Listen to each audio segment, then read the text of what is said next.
അസ്സലാമു അലൈക്കും വറഹ്മത്തുള്ളാഹി വബറകാത്തു.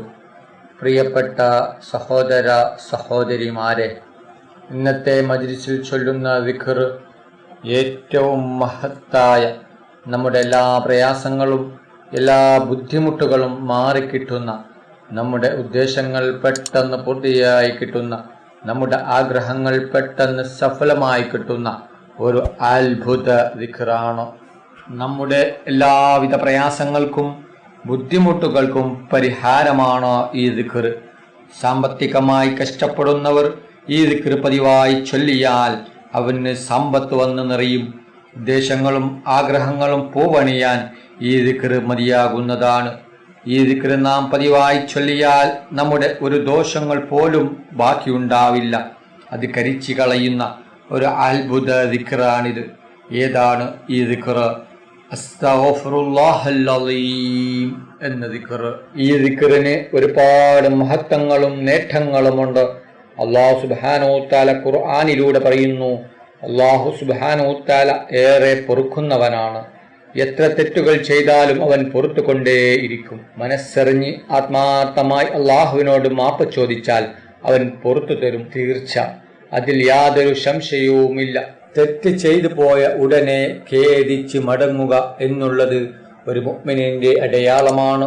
ദിവസവും ചുരുങ്ങിയത് 100 പ്രാവശ്യമെങ്കിലും അസ്തഗ്ഫിറുല്ലാഹൽ അലീം എന്ന ദിക്ർ നാം പതിവാക്കണം. 100 എന്നുള്ളത് ചുരുങ്ങിയതാണ് ഞാൻ പറഞ്ഞത്. എത്ര നമുക്ക് അധികരിപ്പിച്ച് ചൊല്ലാൻ കഴിയുന്നത് അത്രയും അധികരിപ്പിക്കുക. പാപമോചനം മാത്രമല്ല ഈ ദിക്റിന്റെ പ്രത്യേകത. അല്ലാഹു സുബ്ഹാനഹു തആല നമ്മോട് പറയുന്നു, നിങ്ങൾ അസ്തഗ്ഫിറുല്ലാഹൽ അലീം എന്ന ദിക്ർ അധികരിപ്പിച്ചാൽ നിങ്ങൾക്ക് ഞാൻ മഴ വർഷിപ്പിക്കും. മാത്രമല്ല നിങ്ങൾക്ക് ആവശ്യമുള്ള സമ്പത്ത് ഞാൻ നൽകും. നമുക്ക് ആവശ്യമായ പണം അല്ലാഹു സുബ്ഹാനഹു തആല നൽകും എന്ന് അള്ളാഹുവാണ് പറയുന്നത്. പിന്നെ എന്തിനാണ് പണത്തിന്റെ പേരിൽ നാം ടെൻഷൻ അടിക്കുന്നത്? ആത്മാർത്ഥമായി മനസ്സറിഞ്ഞ് ഈ ദിക്ർ ഉരുവിട്ടാൽ നമുക്ക് ആവശ്യമുള്ളത് എന്താണോ അത് അല്ലാഹു സുബ്ഹാനഹു തആല തരും. അതുകൊണ്ട് എല്ലാവരും ചുരുങ്ങിയത് 100 പ്രാവശ്യമെങ്കിലും അസ്തഗ്ഫിറുല്ലാഹൽ അലീം എന്ന ദിക്ർ അധികരിപ്പിക്കുക. അല്ലാഹു സുബ്ഹാനഹു തആല തൗഫീഖ് ചെയ്യട്ടെ. അല്ലാഹു സുബ്ഹാനഹു തആല നമ്മുടെ എല്ലാ ഹലാലായ ഉദ്ദേശങ്ങളും ആഗ്രഹങ്ങളും പെട്ടെന്ന് പൂർത്തിയാക്കി തരട്ടെ. നമ്മുടെ എല്ലാ വിഷമങ്ങളും പ്രയാസങ്ങളും ബുദ്ധിമുട്ടുകളും അല്ലാഹു സുബ്ഹാനഹു തആല മാറ്റി തരട്ടെ. അപ്പോൾ എല്ലാവരും ഉസ്താദിന്റെ കൂടെ ഈ ദിക്ർ 100 പ്രാവശ്യം ചൊല്ലണം. അതിനുശേഷം നമുക്ക് ദുആയിലേക്ക് പ്രവേശിക്കാം. അല്ലാഹു സുബ്ഹാനഹു തആല നമ്മുടെ മജ്ലിസ് സ്വീകരിക്കുമാറാകട്ടെ. ദുആക്ക് ഇജാബത്തുള്ള മജ്ലിസായി അല്ലാഹു സുബ്ഹാനഹു തആല നമ്മിൽ നിന്നും കബൂൽ ചെയ്യട്ടെ. ഈ മഹത്തായ മജ്ലിസിൽ ഒരുമിച്ച് കൂടിയ എല്ലാ സഹോദര സഹോദരിമാർക്കും അല്ലാഹു സുബ്ഹാനഹു തആല അർഹമായ പ്രതിഫലം നൽകട്ടെ. ഓരോരുത്തരുടെ മനസ്സിലുള്ള ഉദ്ദേശങ്ങൾ, ആഗ്രഹങ്ങൾ, ആവശ്യങ്ങൾ അല്ലാഹു സുബ്ഹാനഹു തആല എളുപ്പത്തിൽ പൂർത്തിയാക്കി കൊടുക്കട്ടെ. ഓരോരുത്തരുടെ മനസ്സിലുള്ള വിഷമങ്ങൾ, പ്രയാസങ്ങൾ, ബുദ്ധിമുട്ടുകൾ, സങ്കടങ്ങൾ, ദുഃഖങ്ങൾ, രോഗങ്ങൾ, കടങ്ങൾ, ടെൻഷനുകൾ എല്ലാം അല്ലാഹു സുബ്ഹാനഹു തആല മാറ്റി കൊടുക്കട്ടെ. അഊദു ബില്ലാഹി മിനശ് ശൈത്വാനിർ റജീം. ബിസ്മില്ലാഹിർ റഹ്മാനിർ റഹീം. فاذكروني أذكركم واشكروا لي ولا تكفرون.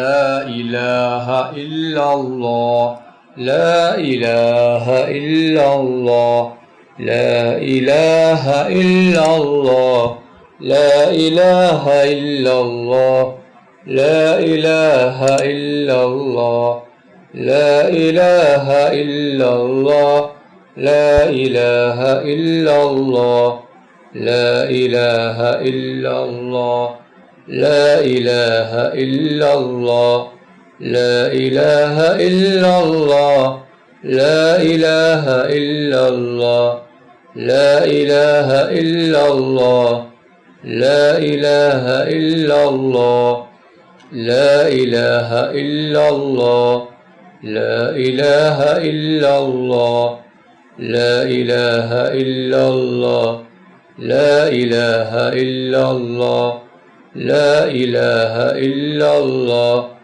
لا إله إلا الله،